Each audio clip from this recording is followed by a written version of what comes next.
I'm Bill. And I'm Candace. And we're the Disruptors. Hey, it's nice of you to make it today.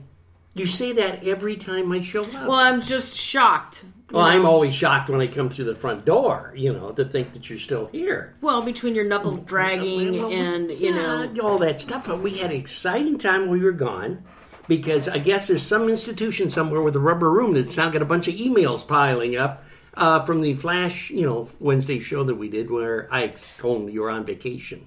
Why would you do that? In a rubber room. Why would you tell anybody that? Locked down. Once again, Grumpy Grandpa has arrived to the show, and he's being grumpy. That is correct. And that's probably why the listeners plug in, because they're in shock and awe at your behavior. They're in shock and awe that I allow you to continue with the show. I know. Your rowboat is getting thick. Hey, the deep. Bubble Tower has spoken. And Welcome to the show, Mr. Producer Chris. Thank you.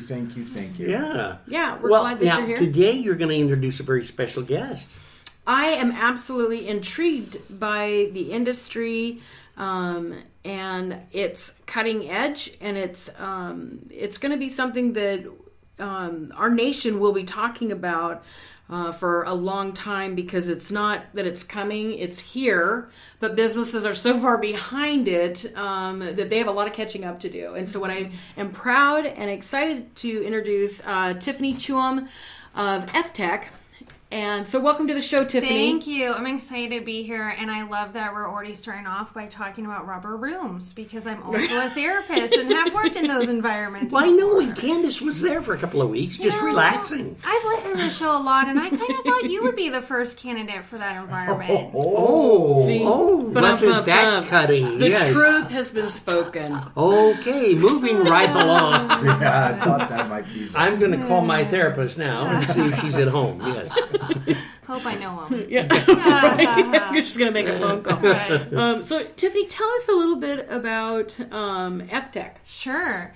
So, I have been working in this space of healthcare, technology, and ethics now for over a decade.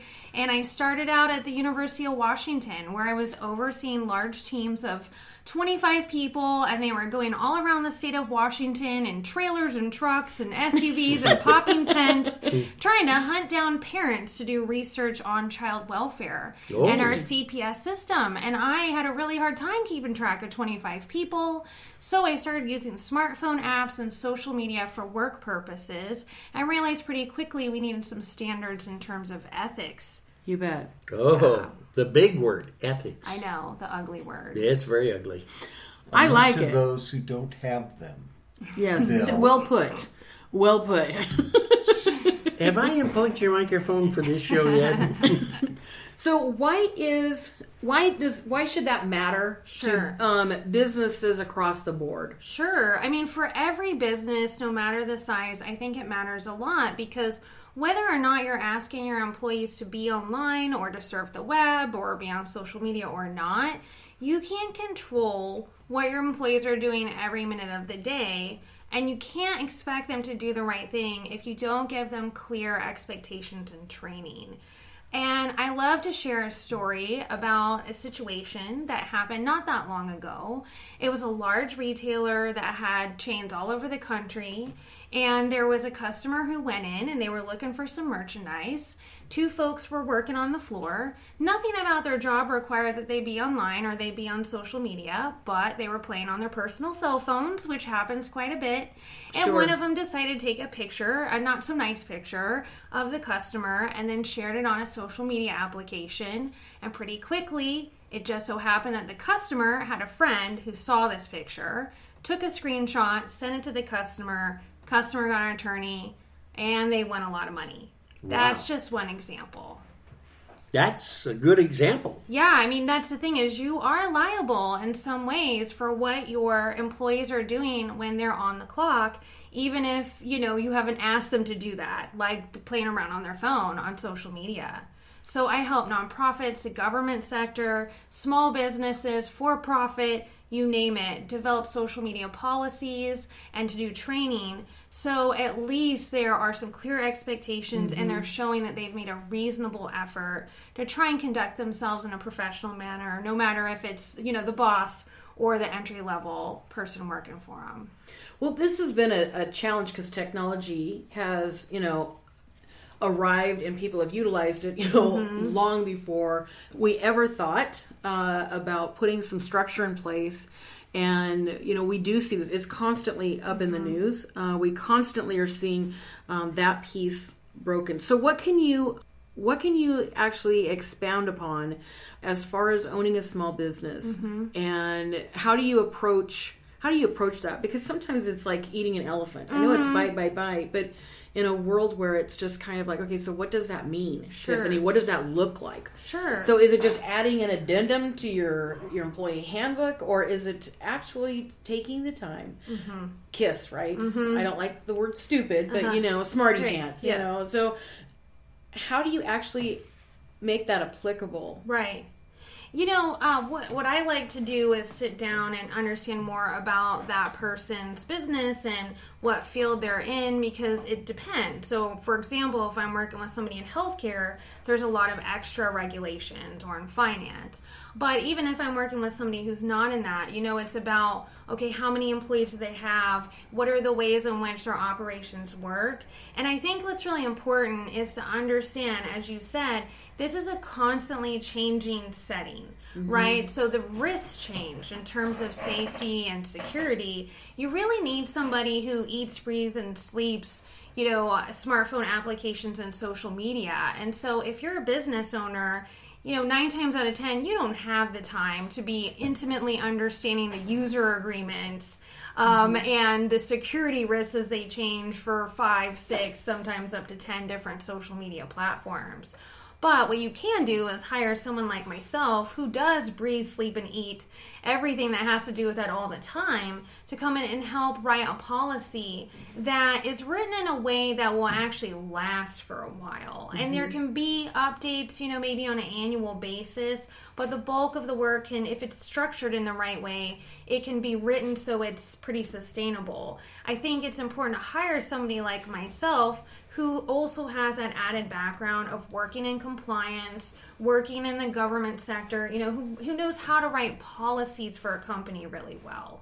Well, and I think that especially as a small business owner, they need to bake those cupcakes or make those donuts or change that oil out of a car, and they need to stay in their lane, so to speak, for that piece. And I think sometimes they get overwhelmed. Right. And it's just like, oh my gosh, there's something else. And it's not that it isn't, it's already here. So if you're in a compliant industry, how far behind is our compliant industries, like attorneys or work counselors or social workers? Oh, Lord, it's pretty frightening, to be honest with you. And, I don't want to point the finger just at one player in the game here, but I have 4 degrees from the University of Washington, and I've worked for many different universities throughout my career, and we're really not teaching this in higher education. Even if you work in healthcare, you work in the finance industry. And then when you graduate, a lot of times there's not opportunities for adult education or ongoing training. So, for example, I'm really involved in different national organizations for social work. And when I pose this question to social workers who are often in private practice or working in hospitals, are you using any extra security measures when you are talking to patients and clients on your personal cell phone? 9 times out of 10, they're not. And they don't even realize they need to be. The same is true. It's been really interesting, for myself starting a new business with Fith Tech, because I've learned interviewing different vendors how infrequent it is to find folks in the IT industry or bookkeepers or CPAs that have any understanding of all of the federal regulations, which are pretty clear that this is a requirement, and it can come with some pretty hefty penalties even if you make the mistake one time. So it's not just healthcare. No. Okay, so health, for the sake of the show, Sure. healthcare, we're just going to, anybody that deals with HIPAA, we're going to put under that, Right. okay? But then now you're saying also IT, Yeah. accounting, Bookkeepers. Well, even your social media marketing person, right? For example, if you are working with somebody and they have potential clients who are interested, like if I'm working in healthcare and I hire a freelancer to do my digital marketing, and I have someone who's interested in getting health services from me, they're not my patient yet, but there's still a lot of things that go into it. If I'm a bookkeeper, let's say I want to work with an attorney, they have their own set of regulations as well. So I think it's really important to have someone who understands that there's federal regulations, which are not the same as laws. Then there's also state law, there's state regulations. Your organization, like if you work for a large employer, they have their own policies. Insurance companies also have their own policies. And none of this is universal. Like none of it's standard. And unfortunately, at the federal level, the regulations are really behind. I've actually had the fortune to talk to people at the federal level who've helped form those regulations, and they're terrified to try and update them because they really don't know where to begin. Sure.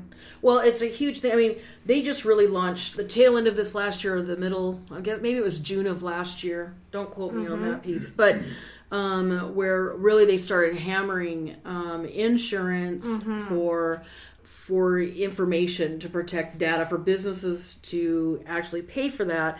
If there was a breach, we've had that. We've had Zuckerberg that, I think really highlighted the broken system. Right. Okay, with being able to take as much information really at will, whatever you want. Which is what he's done. It is.